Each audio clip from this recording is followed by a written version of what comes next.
Hello everyone, back with me Aida, and in this video I will read the material about incidental focus on form and learning outcomes with young foreign language classroom learners. Second language acquisition or SLA, research has provided evidence that interaction creates opportunities for language learning. Learners' participation in conversation can draw their attention to form meaning relationship and help them to notice mismatch between the input received and their own interlanguage. Both the linguistic information learner receives as feedback during interactions and the learner's own modified output have been shown to be associated with second language learning. In short, SLA research based on the interaction hypothesis has provided evidence about the opportunity that negotiation during interaction offers language learner for connected input, internal learners' capacities, particularly selective attention and output in productive ways.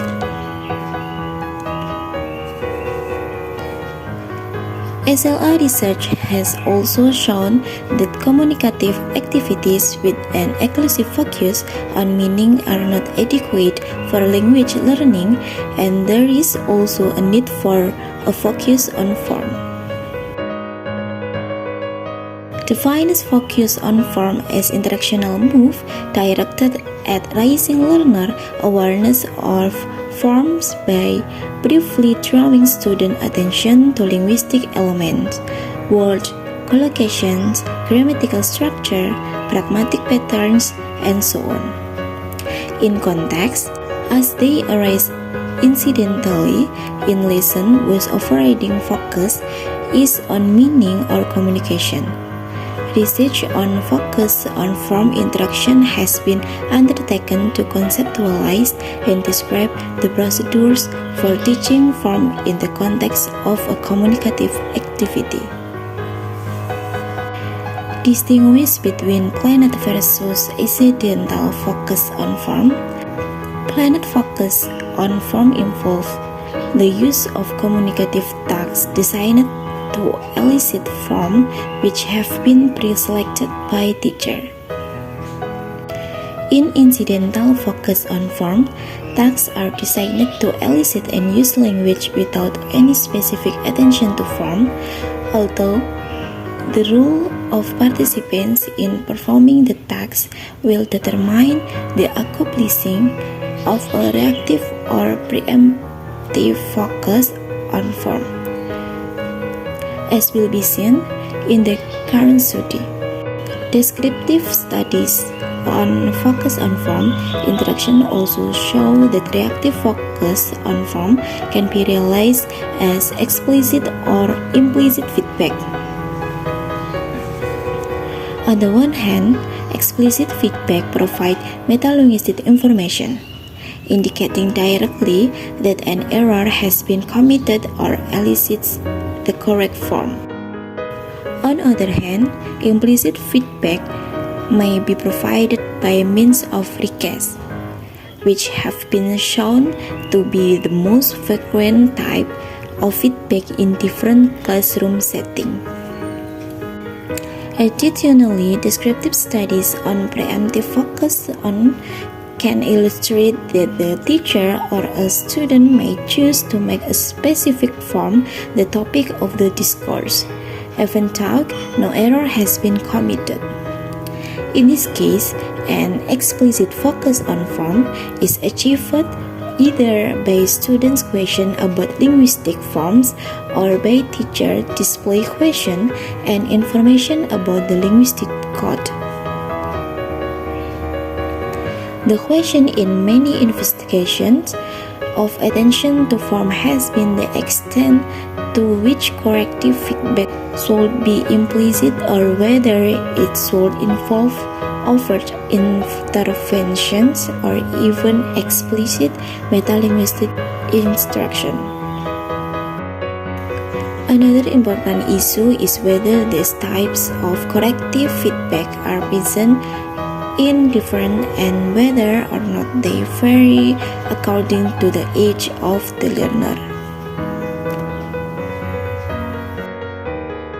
The above-mentioned studies have produced findings suggesting a different type of feedback may be more or less effective with learners of different age ranges.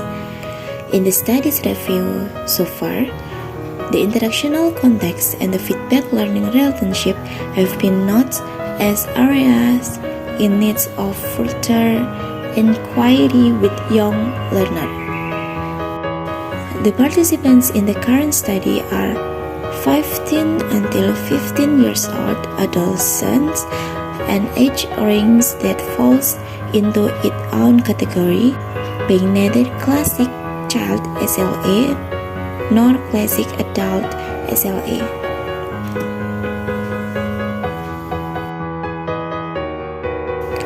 The context in which this research was carried is an English as a foreign language, although the needs for positive and negative input, as well as the need for learner production of meaningful second language output are shared by learners in both EFL and ESL settings. There are differences in this context that might affect the ways in which these needs are addressed. Unlike ESL learners,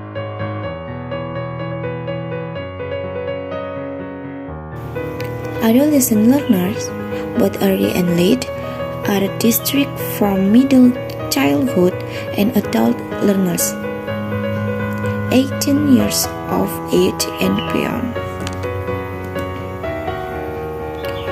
Adolescents have the advantage of a greater capacity for abstract thinking than young learners and are able to reflect on language issues, which could be an advantage for the use of form-focused instructional approach.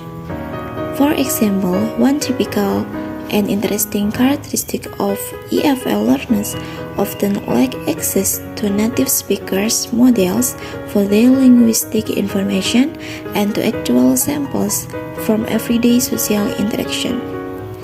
In the Spanish EFL context, high school learners' attention to language during meaning negotiation provided conditions for language learning. Similarity on the side showed that the interaction among advanced adult EFL learners appeared to be a suitable resource for learning, although a definite need for more attention to form was observed.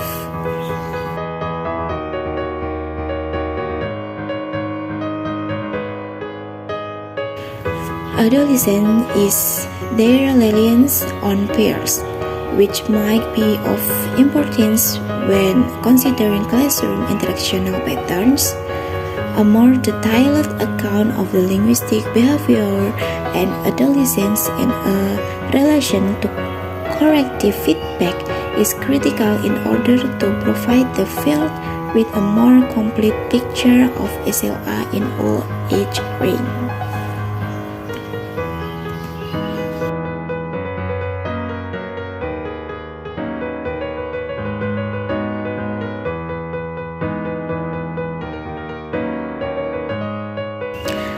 Okay, I think enough for my explanation, and I hope all of you enjoy with this video, and thank you.